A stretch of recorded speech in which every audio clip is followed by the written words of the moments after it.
Assalamualaikum warahmatullahi wabarakatuh. Alhamdulillahirrabbilalamin. Wabihi nasta'in wa ala umuri dunya waddin. Wassalatu wassalamu ala asrafiyal mursalin Sayyidina Muhammadin wa ala alihi wa ashabihi ajma'in.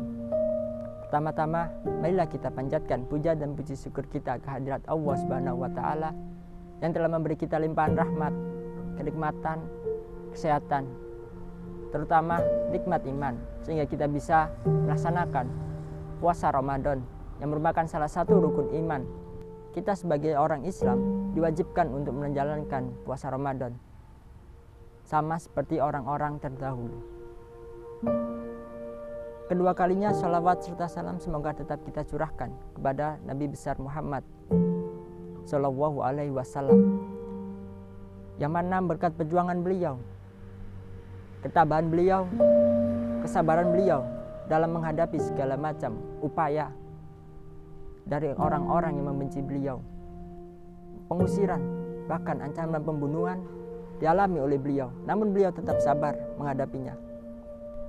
Saudara-saudaraku seiman, alhamdulillah kita telah masuk 10 hari kedua dalam Ramadan, di mana 10 hari kedua ini memiliki keutamaan yang sangat besar. Diriwayatkan bahwa 10 hari kedua ini dibukakan besar-besar pintu maaf bagi orang-orang muslim, orang-orang Islam. Tentunya tidak serta-merta Allah mengampuni orang-orang Islam, tapi orang-orang yang mau menyerahkan dirinya kepada Allah, orang-orang yang mengakui kesalahannya, entah itu di bulan-bulan lalu sebelum Ramadan, atau bahkan di saat bulan Ramadan mereka masih melakukan kesalahan, Allah membukakan pintu yang sebesar-besarnya di 10 hari kedua ini. Kita sebagai seorang yang beriman, yang diciptakan dengan sebaik-baiknya, tentunya kita tidak ingin melewatkan 10 hari kedua dalam bulan Ramadan ini dengan begitu saja. Laqad khalaqnal insana fi ahsani taqwim. Telah kami ciptakan al-insan, yaitu manusia, dengan sebaik-baiknya. Sebaik-baiknya tersebut memiliki dua arti, yakni baik secara jasmani maupun baik secara rohani. Kita diberi akal pikiran, kita diberi bentuk tubuh yang sempurna, kita diberi kemampuan untuk memfikirkan, untuk mengamati, untuk memproses setiap kejadian yang ada semata-mata untuk apa? Untuk berdakwah kepada Allah. Namun di antara takwa itu mungkin kita pernah hilaf, mungkin juga kita pernah melakukan kesalahan.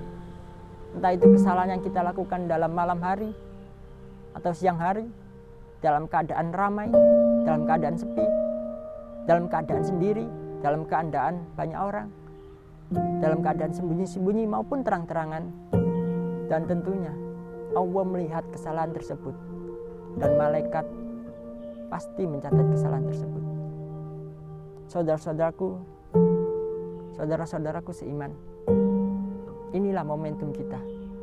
Inilah momentum kita untuk meminta maaf kepada Allah. Inilah saatnya kita untuk mendekatkan diri kita kembali kepada Allah.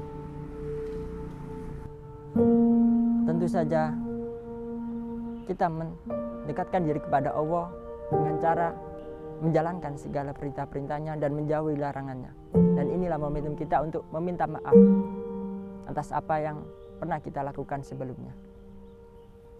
Ada satu kisah yang populer pada zaman dahulu. Dikisahkan ada dua orang dari desa pergi ke kota untuk mencari pekerjaan.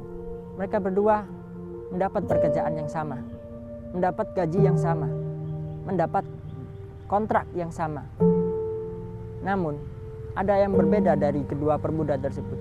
Pemuda pertama yakin bahwa pekerjaan yang didapat itu nantinya akan habis masa waktunya. Maka dari itu dia menyisihkan sisa-sisa gajinya untuk membangun usaha di kampungnya, untuk membeli sawah, untuk membeli ladang, untuk membeli kebun dan macam lainnya. Sementara pemuda yang kedua tidak menyadari hal tersebut, sehingga dia menghabiskan gajinya untuk membeli sesuatu hal-hal yang tidak berguna, yang hanya bersifat duniawi. Dia membeli kebutuhan-kebutuhan yang tidak bermanfaat. Pada akhir kontrak kerjanya, mereka berdua pulang ke kampung halamannya. Tanpa disangka, tabungan yang ditabung oleh orang pertama yang menyisihkan sedikit demi sedikit uangnya, Masya Allah, dia bisa membangun rumah yang megah di kampung halaman. Dia memiliki ladang yang luas, dia memiliki kebun yang rimbun. Bahkan pelupuk mata kita tidak bisa melihat bagaimana jauh ujungnya. Sedangkan pemuda yang kedua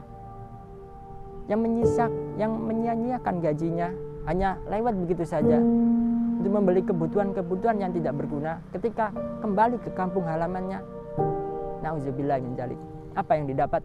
Nol besar, saudara-saudaraku. Tidak ada yang didapat di kampung halamannya. Saudara-saudaraku seiman, perumpamaan tersebut adalah perumpamaan bagaimana kehidupan kita di dunia ini. Sejatinya kita di dunia ini hanyalah kontrak kepada Allah. Gaji yang didapat itulah bulan Ramadan. Menyia-nyiakannya, maka apa yang kita dapat nanti ketika kita kembali lagi ke akhirat, kita kembali lagi ke kampung halaman, apa? Nol besar. Tentunya kita tidak ingin ketika kita kembali ke kampung halaman, ke akhirat, tidak membawa apa-apa. Tentunya kita ingin menjadi pemuda yang pertama. Ketika kita kembali ke kampung halaman, ketika kita kembali ke akhirat, kita mendapatkan hasil atas apa yang kita usahakan. Tentunya itu semua berkat usaha kita. Itu semua berkat apa yang kita lakukan di dunia. Saudara-saudaraku, marilah kita kembali lagi kepada Allah Subhanahu wa Ta'ala. Kita tingkatkan iman kita kembali kepada Allah. Bulan Ramadan ini adalah bulan yang penuh hikmah. Segala amal perbuatan dilimpahkan, segala permintaan maaf dikabulkan. Marilah kita kembali mendekatkan diri kepada Allah agar tidak terlalu dari Allah Subhanahu wa Ta'ala. Mungkin cukup sekian yang dapat saya sampaikan. Wabil taufik wal hidayah, waridha wal inayah. Wassalamualaikum warahmatullahi wabarakatuh.